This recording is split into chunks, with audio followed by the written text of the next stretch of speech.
ప్రవేశించడం వల్ల ఈ ఆత్మలింగం సంగతి పూర్తిగా మర్చిపోయాడు. ఇంతవరకు భక్తిగా ప్రార్థించింది. అబ్బబ్బబ్బ, రావణాసురుడు అంటేనే నా మహాశివ భక్తుడు, నా భక్తుడు పార్వతి అని గొప్పగా పొగిడినటువంటి పరమశివునికి ఇప్పుడు ఆశ్చర్యం వేస్తోంది. కోరుకో అంటే విష్ణుమాయ ప్రభావం వల్ల పక్కన ఉన్న పార్వతీదేవిని చూశాడు. ఆహా, ఎంత అందంగా ఉంది పార్వతి, ఇంత అందమైనటువంటి పార్వతి పరమేశ్వరికి అవసరమే అని స్వామి మనకోరకమన్నారు కదా, ఈశ్వర కోరుకుంటున్నారు, పార్వతిని నాకు ప్రసాదించండి అన్నారు. ఏమిటిరా రావణా నువ్వు మాట్లాడుతున్న మాటలు? జగజ్జనని కాత్యాయని ఆదిపరాశక్తి స్వరూపిణి నీకు తల్లి, అట్లాంటి తల్లిని కోరుకుంటున్నావా? అపచారం అపచారం. ఏమిటి రావణా? పరమేశ్వర వరం అడగమన్నావు, అడుగుతున్నా, పార్వతిని ఇవ్వు అంతే.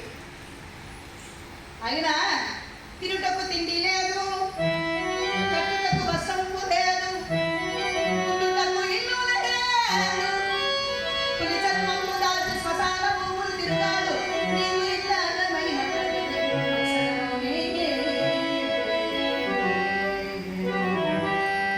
తినేదానికి తిండి లేదు, కట్టుకోవడానికి వస్త్రము లేదు, ఉండడానికి ఇంటి లేదు, శ్మశానంలో తిరుగుతుంటాం, నెత్తిన ఒక భార్య పక్కన ఒక భార్య. కాబట్టి నాకు పార్వతిని ప్రసాదించు.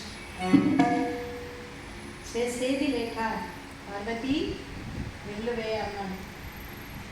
భక్తులకు ఎంత లొంగిపోతారో చూడండి భగవంతుడు. నమ్మిన వాళ్ళకి సొమ్ము, నమ్మకపోతే విను. ఇప్పుడు అంటారు నేను భగవంతుడు వచ్చి రక్షించేస్తాడా అని. భగవంతుడే వచ్చి రక్షించవలసిన, భగవంతుడు రక్షించే ఆపదలో ఉన్నప్పుడు ఒక వ్యక్తి మనల్ని వచ్చి రక్షిస్తున్నాడు అంటే భగవంతుడికి ఆయనకి బుద్ధి కల్పిస్తే నువ్వు వెళ్ళి వాడిని కాపాడురా, వాడు నా భక్తుడు, నువ్వు వెళ్ళి కాపాడురా అంటే వాడికి బుద్ధిని ప్రసాదిస్తేనే వాడు వచ్చి మనల్ని కాపాడుతాడు.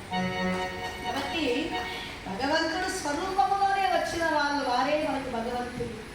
కాబట్టి అలాంటి వారికి, నమ్మిన వారికి సొమ్ము, నమ్మకపోతే దుమ్ము అన్నారు. భగవంతుని దగ్గర నిలుచుకొని మనకు ఒక సమస్య వచ్చినప్పుడు స్వామి సర్వాంతర్యామి జగత్ రక్షకుడు నీవే, సర్వము నీవే దిక్కు, నీవు తప్ప నన్ను రక్షించేవాడు ఎవ్వడు లేడు అని పూజ గదిలోకి వెళ్ళి మనకు కష్టం వచ్చినప్పుడు ఒక నమస్కరిస్తే చాలు, భగవంతుడే నేను ఉన్నాను అవేమిచ్చేస్తాను. అలా ఇక్కడ ఎప్పుడైతే అలా స్మరించాడో, పార్వతీదేవిని కోరుకున్నాడు, పార్వతీదేవి స్వామి నాదా